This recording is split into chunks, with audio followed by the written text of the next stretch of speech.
Welcome to Madrid! And the other way!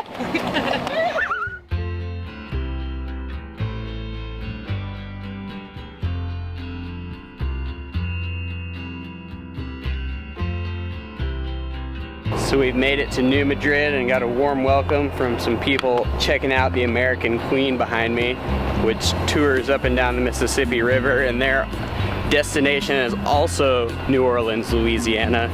I think we actually talked to some people who are riding it, and they plan to get there on September 4th, so about 10 or 11 days before we plan to get there. And they have a little bit more luxurious travel accommodations. So Sarah's testing the water quality along the river south of the confluence of the Ohio and the Mississippi River. So I'm gonna go see what she's up to, see how the test is going. I already have way high in turbidity, which is the murkiness of the water. So even though you have that big influx, there's still a lot of sediment in the river. It's not a bad thing, but it's definitely showing pretty high levels. So testing dissolved oxygen right now, but we just had a big, humongous meal, as much food as we could fit into our bodies. We were feeling really starved. Sarah doesn't get to have all the fun. I get to help out sometimes too. The shoreline behind me is the state of Kentucky. Where we stand is the state of Missouri. And it made this huge shift with the Mississippi River when an earthquake struck in 1811 and 1812. We're actually on a weak part of a fault that gets regular earthquakes, including one that happened yesterday at 3 p.m. We didn't really feel it, it was like a 2.8, but still, there's lots of earthquakes in this area, and it shifted the Mississippi boundaries drastically, which serve as the state boundaries between the two. And New Madrid is actually a repurposed town that was flooded out, that is now underneath the water. That was Old Madrid.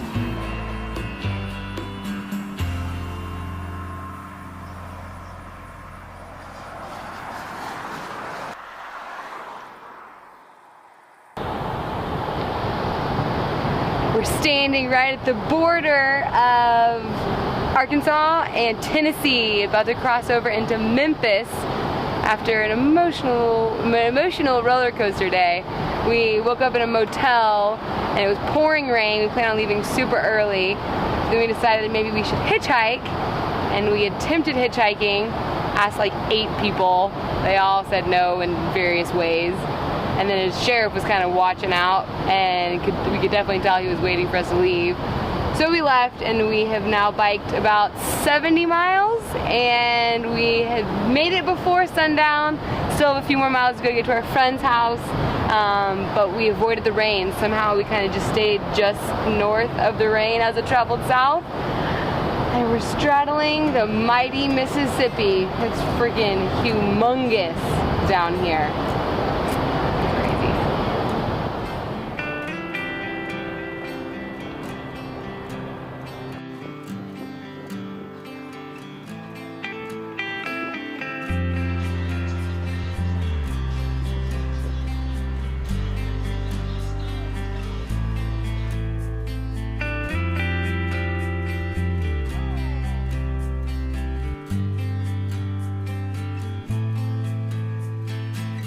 In my pocket. No, you do whatever. Okay. I know, it's like when the camera comes out, it was like, yeah, how do I breathe? What do I do?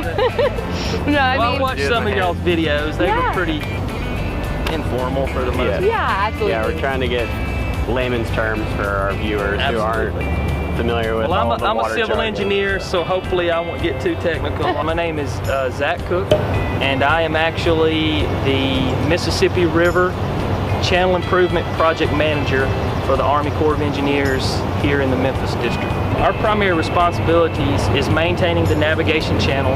We're required to maintain a 9 feet deep by 300 feet wide navigable channel at all times in all stages. So no matter how high or how low the river is, there was a series of major floods back in the early 1900s into the 1920s. The whole purpose of the Mississippi River and Tributaries Project came out of those devastating floods, which destroyed people's property and lives were lost. And so that's kind of what put into place that Flood Control Act that gave us the authorization to do what we do. And at that time, the focus was on saving lives and property, and so that's why you had the levee system that was built along the lower Mississippi River. And so I think now, 80 years later, the mentality has changed in the sense that we realize that we still have to do those primary functions, and that's maintain the channel, prevent devastating floods along the river. We realize as an agency and as individuals that live along the river that, we have a responsibility to do what we do to help preserve the environment, to make sure that we preserve it for our children and the next generations.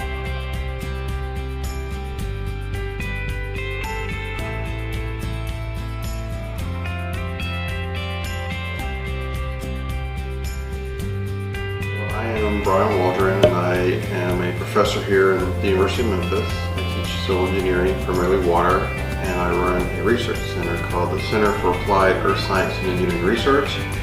It's a long name to say, but we truncated it to say Caesar. Our water actually originates beneath the ground, and we didn't know it was there.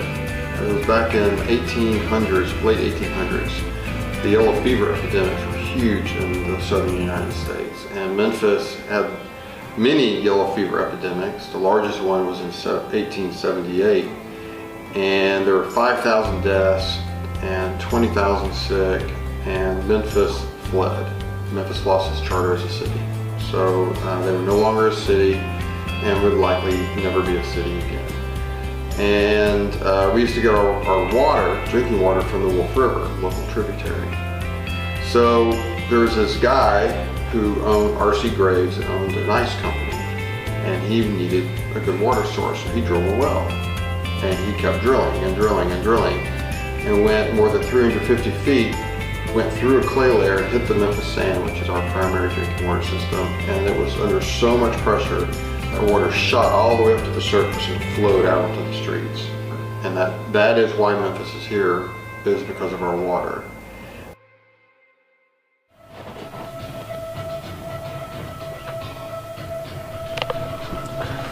As Harvey's path continues, there is one place to turn to.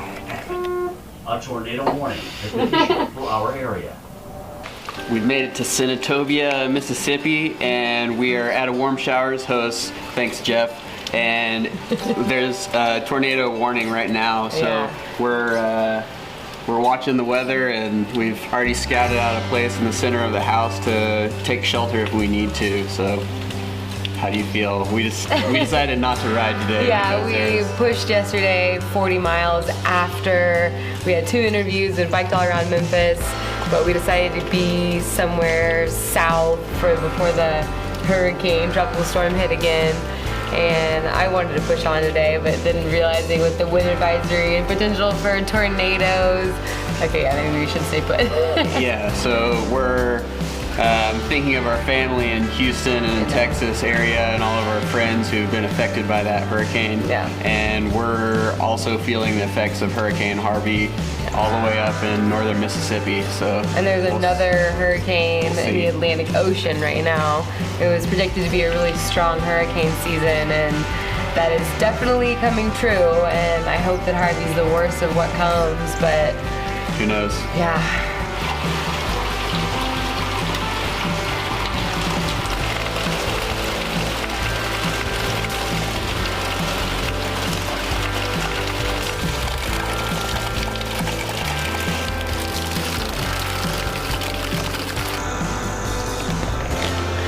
Well, we survived the remnants of Hurricane Harvey that rolled through northern Mississippi yesterday. It was really nice to have a roof over our head and not have to worry about wind, and they even had a tree limb break off a tree in their front yard, so we were thankful to not be out in the elements in our tent trying to find shelter or high ground, because we are in the Mississippi River deltas, and we're thinking of our friends and family in Texas who have been affected. But we're on the road today, and we are headed south towards New Orleans.